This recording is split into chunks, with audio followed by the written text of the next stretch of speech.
Hello po, magandang araw po muli sa inyong lahat. Usually po pagka nasa farm po ako, ito po yung kadalasang ginagawa ko pagka gising ko sa umaga.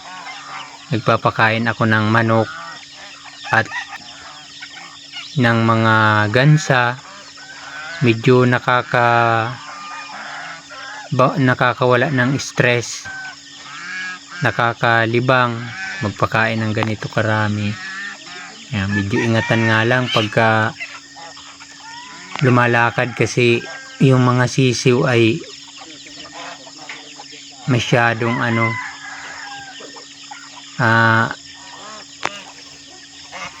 makukulit. Ayan kumakahingi ng bahog wagas. Yan, nakakatuwang magpakain ng ganito. Free range lang po itong mga native na manok. Pero ganito pong sisiw, binabahog ko po muna ng feeds pagka ganito pong medyo maliliit pa sila para may panglaban sila sa mga sakit at saka makalaki-laki muna sila bago hintuan sa pagpakain ng feeds. Kasi pagka hindi mo po sila binabahog, pre-range lang po sila, so yung inahin po ay naghahanap ng pagkain kasama yung mga sisiw. Minsan po nakakain ng mga ibang hayop. Minsan nakakain po ng uwak or kaya ng lawin kasi kung saan po sila napunta para maghanap ng pagkain. Pero may natutunan po ako sa ngayon. Sabi daw po yung sisiw na bagong pisa, pagka nag-ipot na siya, papakainin mo na siya ng kanin na may asukal. So mas malusog daw po yung sisiw nun. Tapos hindi po gaanong tinatabla ng sakit yung mga sipon-sipon. Usually po kasi mga ganitong sisiw, pag tinamaan ng sipon, namamatay na. Di natagal, kahit gamutin mo ng bitrasin, hindi na siya tinatablan. Kaya ang ginagawa ko po nga ganito para may panglaban muna sila sa sakit bago ko hintuan. Medyo malaki-laki na talaga. Ayan, after ko pong makapagpakain ng mga sisiw, ito naman pong mga tandang, ito po yung pinapalahi namin para mas dumami pa. Bala ko rin pong magbenta ng mga ganito. Maganda rin po yung record nito, 3 wins 1 loss. Pagka madami na po ito, magbibenta na po kami. Pero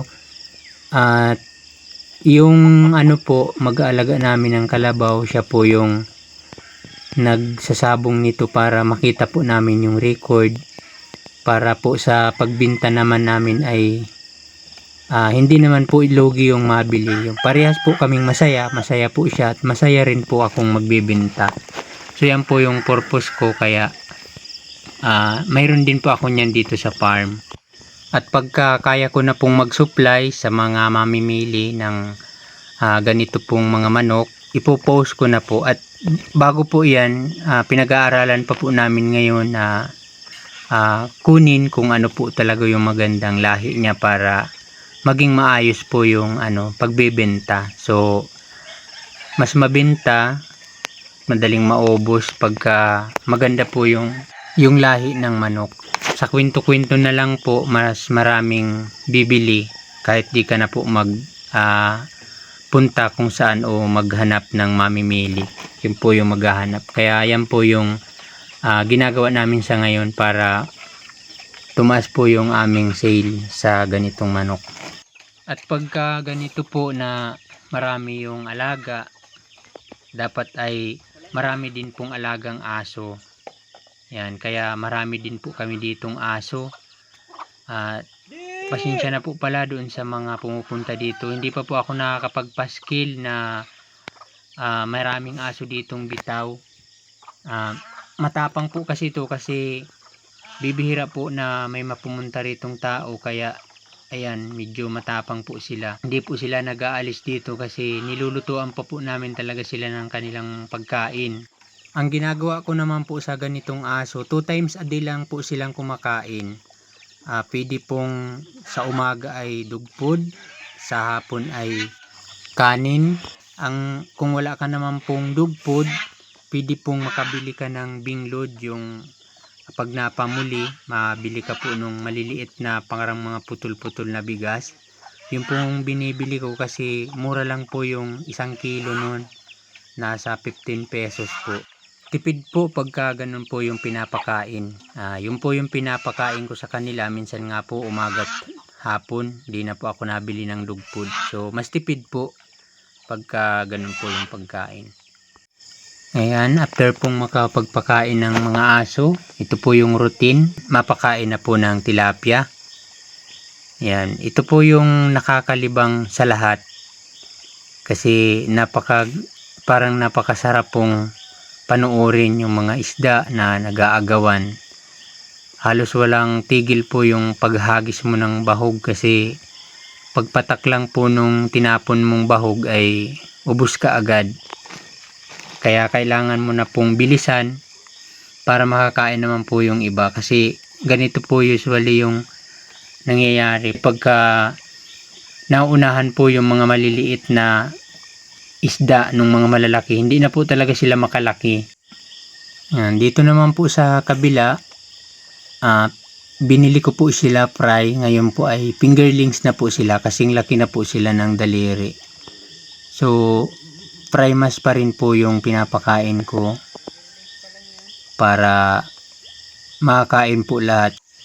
Hindi po kasi sabay-sabay naglalaki, may mga naiiwan po talagang medyo maliliit-liit. Mas maganda po talaga yung pinipili yung ganitong similya. So ito naman po, dito naman po tayo sa isang fish pond. Fingerlings din po yung laman nito. Yan, hanggang po yan dun sa dulo yung isang sagi. Mas maganda po pagka medyo malaki para buwelo po yung isda.